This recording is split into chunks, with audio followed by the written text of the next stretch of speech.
Hi and welcome everybody to tonight's Feng Shui Masterclass. I'm absolutely thrilled and happy to have you here. And if you're watching the recording, that's fine too. Yes, so this is a monthly event and every month we're having a different topic. And for this month, I chose the topic Qi and your entrance. And those two topics really complement each other well. So I can first explain to you what Qi is about and some things that you maybe don't know yet about Qi. And then we can really, when we're looking into the entrance, see how this works, especially in the entrance, but also in the house, I will also say, and outside of the house, I will also say a bit about that. So Qi, simply put, is life force. I mean, is what gives life. So the term Qi in Chinese, in Japanese it's Qi, in other cultures it's prana or mana, ether.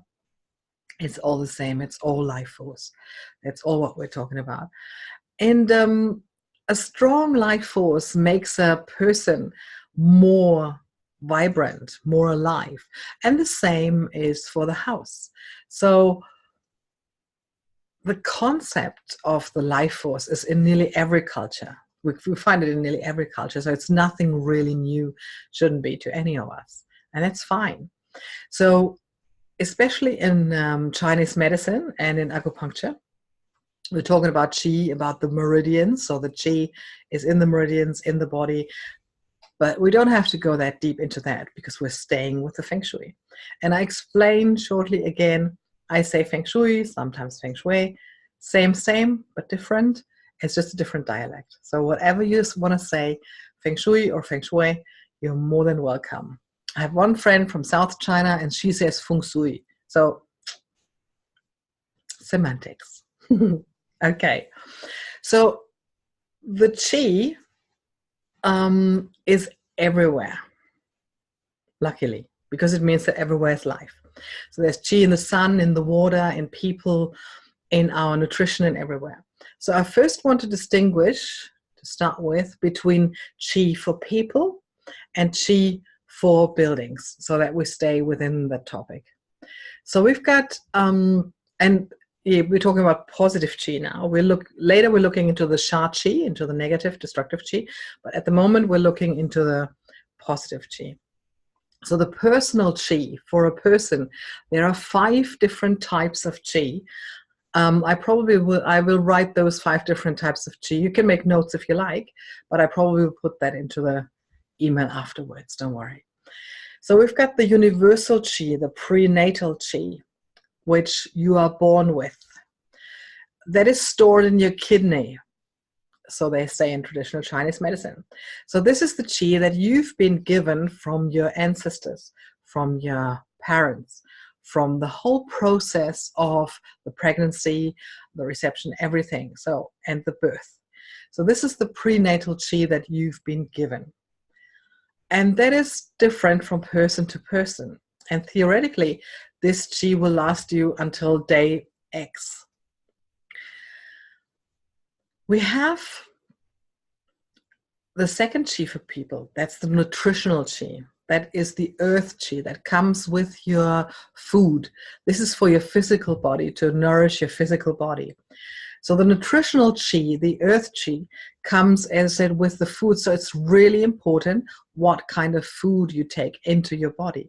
So there's a huge difference between food that you've, for instance, grown in your garden, just taken out and then cooked, or food that's been harvested nearly not ripe and then artificially ripened or been stored for ages anywhere.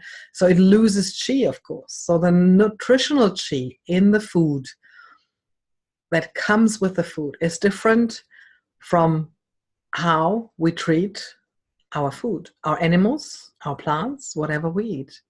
So you see, your universal Qi that you've been born with, that of course gets reduced during your life through stress, through normal life, whatever happens, but you can take fresh Qi in through your nutrition. So you should watch. This is why it's so important to watch what you're taking in.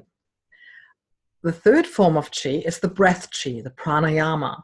So the breath qi is, of course, the element air.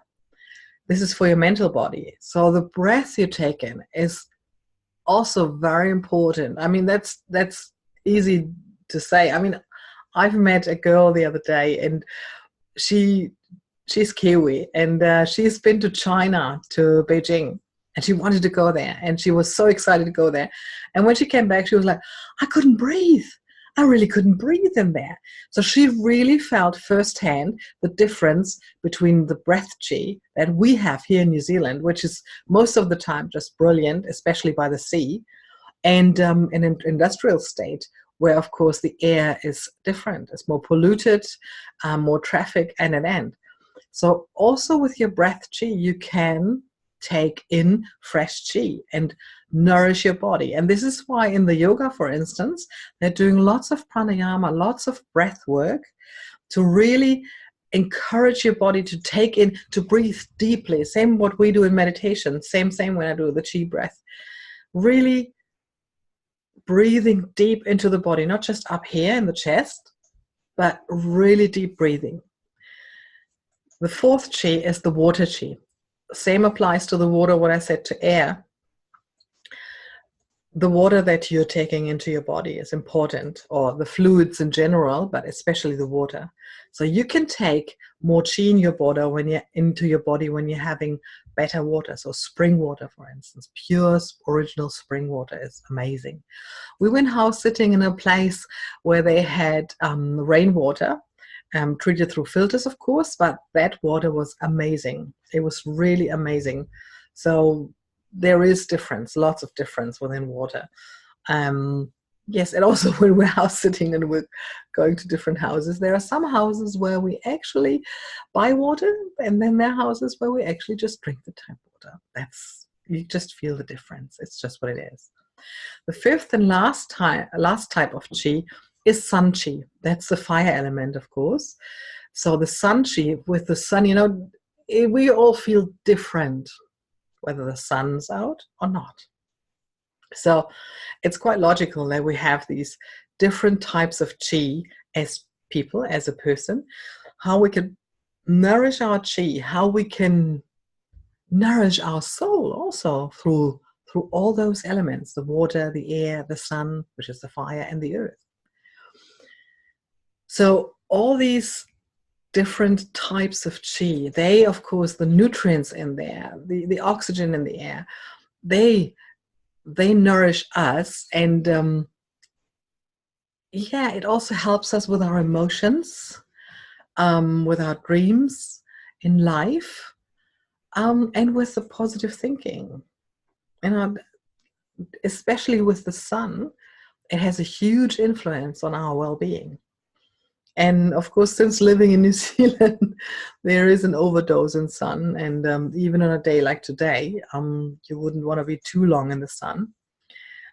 We had a nice short walk, and I could feel it already. It's really interesting, but that's the thing down here in the south. All good.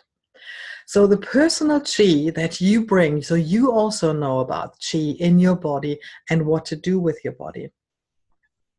The qi in buildings is not that different.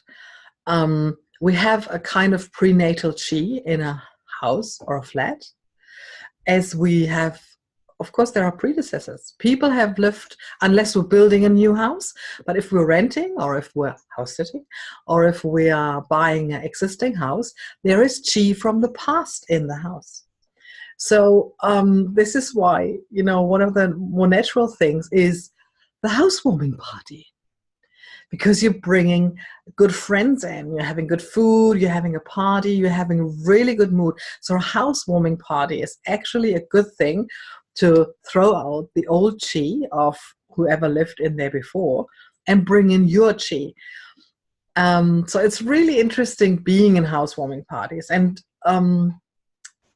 what is also interesting, and this is so different in New Zealand than we had in Germany, when we move in Germany, we normally would then paint the wall or put wallpaper up what we like. Here in New Zealand, you mostly that's what people do before they sell or rent out or something like that. So it's really interesting. I still do that when I move in somewhere, I'm still cleaning all the cupboards and everything just to get the old chi, the stuck chi out and air everything. And then having a really cool housewarming party with really good friends, really good food, really good music to get rid of the old chi and bring in the new chi. So that is a thing that is really, really good for you. And of course, it's good for your social life too. So lots of wins in this case. Good. What I mentioned before, before we're going more into the chi of the buildings, there is a form of unfavorable chi energy that's called sha chi or sharp chi. It's also called poisoned arrows is also a name for that. So this negative energy lives or loves dark corners. So if you have dark corners, or if you have a cupboard standing, let's say that's the corner, oops, and your cupboard is standing here, so you've got a corner in the back where there's nothing, there's a lot of dust in there, and probably spider webs and so on. So you can see this is where the chi then gets stuck. So sometimes you just have to have that. It just means that you just clean and clear back there from time to time if you can't have it any other way. So the stagnant chi likes dark corners, it likes cluttered rooms, it likes dampness. Also, the sharp chi likes everything that's in a straight line fast. So maybe you know that when you enter your house and you have a window or a door exactly at the opposite, this is where your chi just rushes out. So you have an entrance somewhere and right opposite is a window or a door, then the chi goes straight out of it. I mean, I know 2 of your places there. I know that's not happening in 2 of the places where I've been. Same occurs with long corridors, straight paths. So this is something that's really not that favorable, but there is cure. So don't worry, we're going to talk about that. There is something you can do about that. Also, when you have corners that are cutting into the room, if they're cutting into the room, then you need to soften the corners. And what you can do that with is, for instance, if you can't help it any other way, oh, maybe I can show you something. There is a corner over there. You see where the bamboo is? So this bamboo is then making that corner softer, this plant. So this is how you can do it. It's really easy. It's really easy to do that. So yeah, good. What we also have to realize with the chi is that chi is, same what I said last time about the yin and the yang. It's not a stagnant staying thing. It is changing, just like the yin and the yang. The chi is changing over the seasons, in the aging process, of course. The house, same as the person. Different countries have different chis. Where in the country you are, you have different chi. I mean, we all know that Tauranga has a different chi than Wellington, than Hamilton, than Auckland. It's because the weather's different, the seasons are different, the background is different, the people who live there are different. So everything has an influence on how the chi, where the chi is and how the chi is in a place. Same in a house. One house, a family with 3 kids lives in there, the chi is different as if they move out and a couple without kids moves in, or a young couple moves in, or an older couple moves in. So everything plays together. Very important also with the chi, of course, is windows and doors, the light, as I said, the sun chi, and the physical chi also as in plants and animals. So yeah, animals bring in a different chi, a vibrancy. All kinds of animals do that. Also plants. And I think I've come across one place that was in Germany where they had absolutely no plants, and it was almost clinical atmosphere, but they liked it. So it's their place. It's totally their thing. It's just not my vibe. It's just not what I would like. I would like it more cozy. But again, that's a personal thing. So everybody's different. Well, okay. Let's stay with the house now. Okay. The chi floor, the chi flow outside the house is one of the things. So how far away from the house is the next busy road? Can you see it from your house? Is the level of your house higher than the road, which is okay, or level, or is it lower than the road, which is an issue? So because all the negativity, everything that's in a ditch is so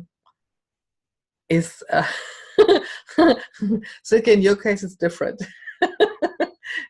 In your case, it doesn't matter that the house is a bit lower than the road, because you've got this fantastic view out there, so don't worry about that. But normally you can say that if a house is lower than the road, then you have some negative influences. But of course, if you have a great view out there, then that totally brings the positive chi in. Just think about that. So every rule, it's the same. Every rule has an exception. So I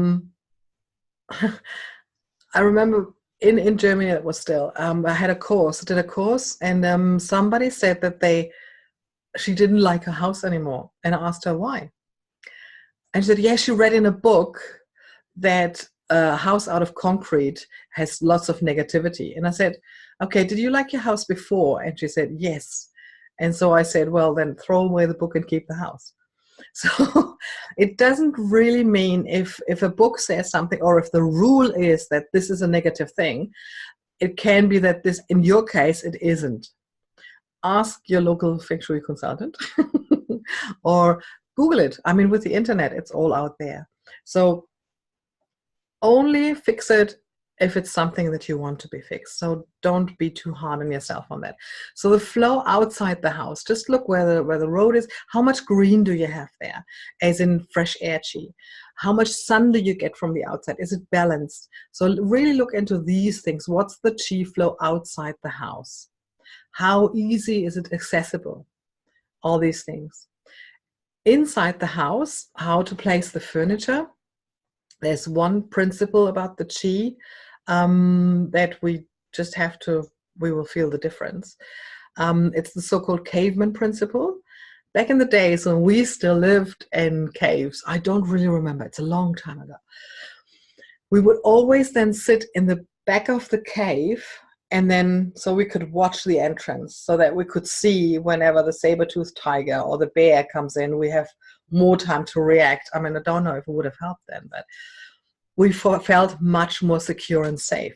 So this is still the case. So still, if you're sitting on your sofa and you can see the entrances of the house, you're feeling much more safe. So having your sofa with the back to your main entrance is a very unsafe position, unless you have other things that you can actually work with. But in most cases, nobody would have their couch to the back of the entrance. Good. And how to place the furniture is really what I said before, no straight lines. The chi likes to dance. The chi likes to dance around furniture, around plants and everything.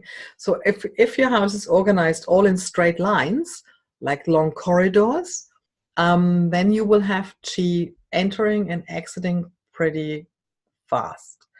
If you have a long corridor, how you work with it is that you bring attention, you meander, you let the attention meander with like pictures on the wall or light on the ceiling or changing rugs or anything on the floor. So it's about attention being attracted to somewhere else. So working with pictures on the wall is really a beautiful way to calm down the chi so that it stays longer in the house. Okay. And why this is so good for entrance, to explain about the entrance is called the mouth of the chi. This is where the chi enters your house. Okay? So the mouth of the chi, the entrance of your house, should always be clear. Clean, clear, easy accessible. If there's a light there, it should work. Your name should be visible. I know it's not so much here in New Zealand. You don't have it that much. But if you want to have a name somewhere, or the number of your house, this is also something. The number of your house should be clearly visible for people to find you. And this is something where we struggle a bit when we're going to a place that's new, we haven't been before. And lots of people don't have their numbers on the houses. I find this really interesting. So maybe they don't want to be found. That's okay. But it says something. So when I get called to a house and they're having issues of any kind, and I find it hard to find the house, I don't find the number. There is no name there. And the entrance is, there's already a problem with chi entering. So the first thing that we do when we come into a house is we define what is the main entrance. Because I know Kiwis often like to enter through the back entrance, either through the laundry back entrance because it's closer to the garage, or through the deck entrance. It's really interesting. So you need to define what is your main entrance door. For a lot of you here, it's easy because you have this main entrance door. But we lived in houses where there were 3 possibilities to enter the house. And of course, it was hard for me to then look into the bagua and decide what to put where. Because the entrance is what defines the bottom of the bagua. So we're coming to the bagua soon, eventually. Oh no, bagua is tomorrow. Ha! It's okay, next time we're doing the bagua. So this is why we need to define what is our main entrance. And I know that a rule of thumb is the entrance that guests use.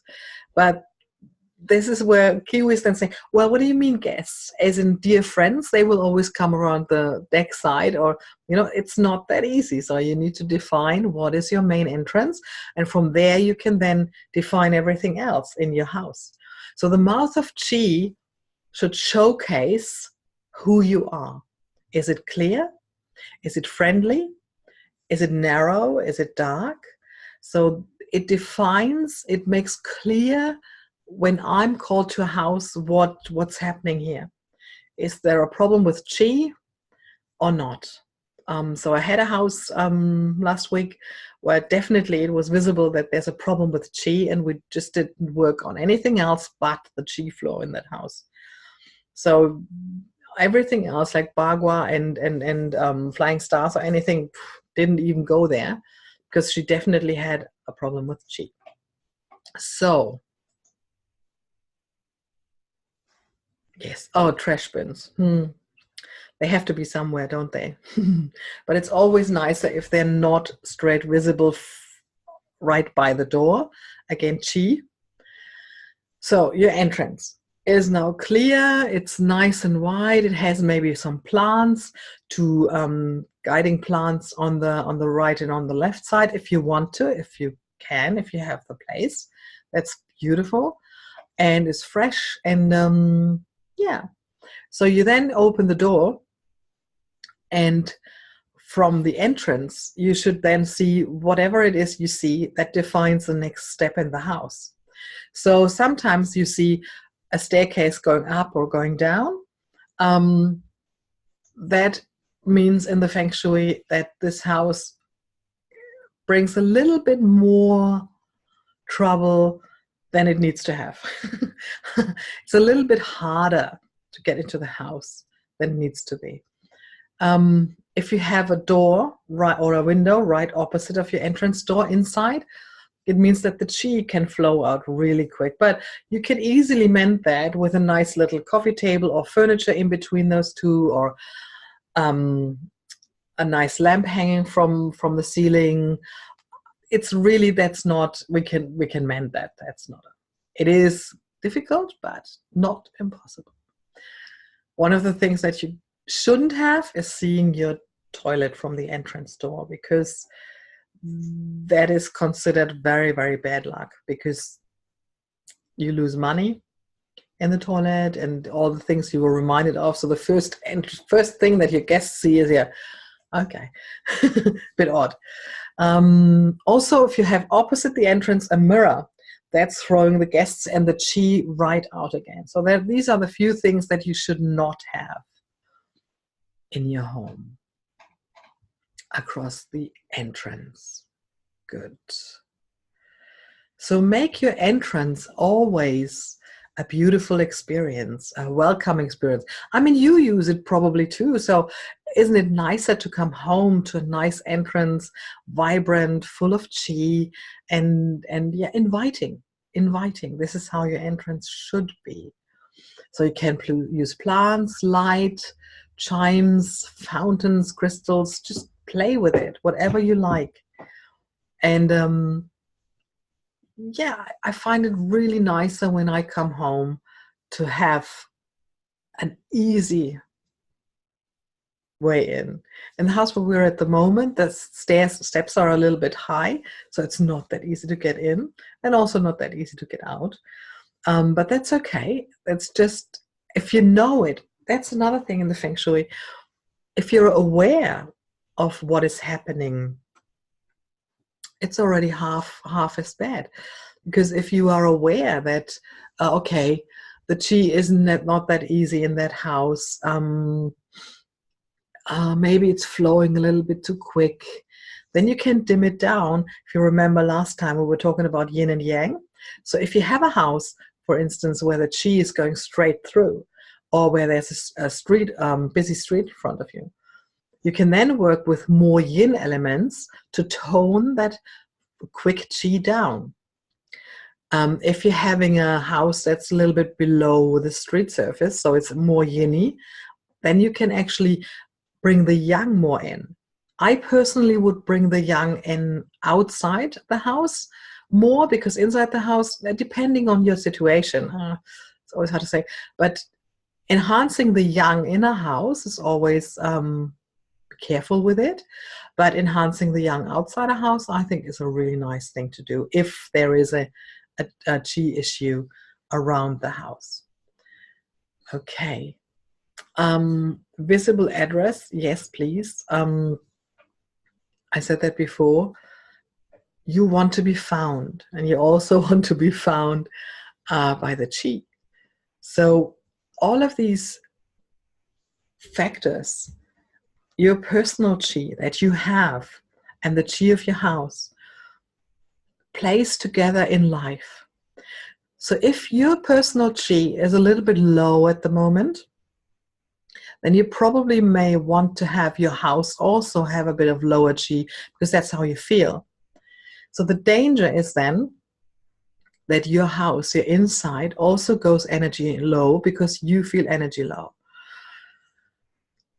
which to a certain amount is quite okay, but it will lead to more and more yin and more lower energy. So you need at least one space in your house where you enhance the energy, where you have more chi and more yang. That can be the TV, that can be a piano, that can be, we don't have big stereos anymore, but you know what I mean.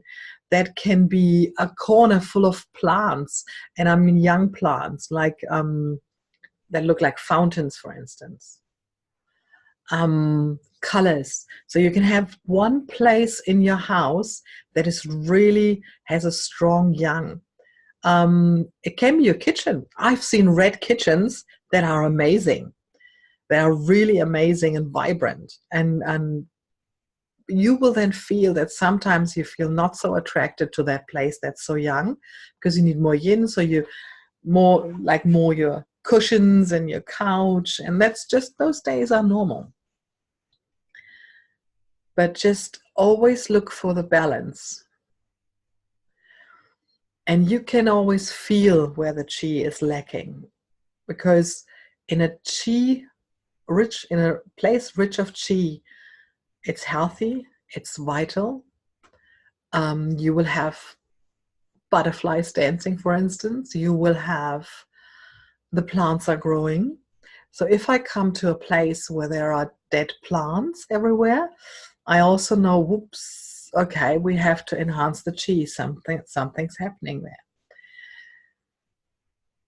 So generally speaking, and I'm really saying generally speaking, we have to look into the chi of the person who's living in the house. We have to look at the chi of the house itself, the surrounding of the house. And then we get a picture. And then once we enter the house, how's the flow in the house? And this is what makes the picture. How much around the house is sha chi, is run down, shabby, depleted, quick road, how's the neighbors, all these things. Do plants grow? How's the entrance? Do the doors open, or are they squeaky, or do they not really open fully? Entrance doors should always open fully. That would be great. Then you're going into the house. How does the chi show up? Is it nice what you see? What's the overall picture? Can the chi enter nice? Does it exit soon, or does it stay? What's the chi like? Can the chi dance in that room? Around furniture, with pictures? You know, you feel when you enter a room for the first time, you feel you are looking at different things. So a lot of the books say every room should have minimum one eye catcher. And that is actually true. So I want you right now to look around in the room where you are right now. And just imagine you are entering this room for the first time. Where would your attention go? Where would you look at? Is there a picture? There's a nice lamp. What is there? Just look where your attention would rest in your room. Is there a corner where you think, oh, that's really nice to look at, and your attention stays there longer? So there's a strong chi probably in that corner. And then you look around and you realize, oh, I've overseen this one, so probably there is nothing. And that's okay too, by the way. It's about the awareness. Where is chi stuck? And as women, and also men, this is no, all of us who have been dust cleaning or hoovering or anything like that know exactly where the stuck energy is, because that's where it is. The corners and the places that's hard to reach and hard to clean and to clear, this is where the stuck energy sits. Rule of thumb. Absolutely easy. This is where the stuck energy sits, and this is what you need to clean and clear to bring the fresh chi in. So I think, like the chi, I have diverted quite a bit tonight. Come over this and then suddenly this in my head, and so my impression of dance, my butterflies dancing, so the impression of abundance. And of course, abundance is the next word that's important. The more chi you can attract, the more abundant your surrounding is, the more abundance you attract into your life. So here also, law of attraction. If you have dead plants somewhere, throw them out. Bring in new plants, or no plants is better than a dead plant, seriously. Really create that feeling of abundance around you. And then the abundance is here. So when I come to a house, the entrance is really the first thing. And then, because I love plants, I'm looking at the plants. Then I'm looking at the pictures. We had that in the first masterclass in December, about the pictures in your room. And then I have already an overall expression of what the chi is like in that place. And the entrance really, most of the time, gives it already away. So take care of your entrance first. When people ask me what are the 3 things I should do to enhance the chi? Number 1, entrance. Number 2, the very middle of your house. What is in the very middle of your house? Make that nice and livable. And number 3, it depends on the place a little bit, but that's, for me, either kitchen or bedroom for me. The bedroom is where you rest. So if you have a stressful life, then it's probably more the bedroom you need to look at. And if you need more nourishment, more motivation, then it's probably the kitchen that you want to enhance the chi. So it depends a little bit on your personal situation what number 3 is. If you're having financial issues, I would have a look at the bathroom. So it depends on the person and on their circumstances what I would recommend then. Okay. I think that's me for today. I'm going to send some notes through in the broadcast where I'm going to have the link with the recording. And tomorrow night in Tauranga, we're having a Feng Shui introduction live over in Mount Manganui. Sandy, for you, that's for free, by the way, because you're a member. So you're more than welcome to come. And yeah, I think you said too that you're going to come. That's all good. That's cool. Yes. Okay. So I'm going to finish the recording for right now. Thank you very much for watching. And I see you again soon, next month, for the next masterclass. That would be awesome. See you.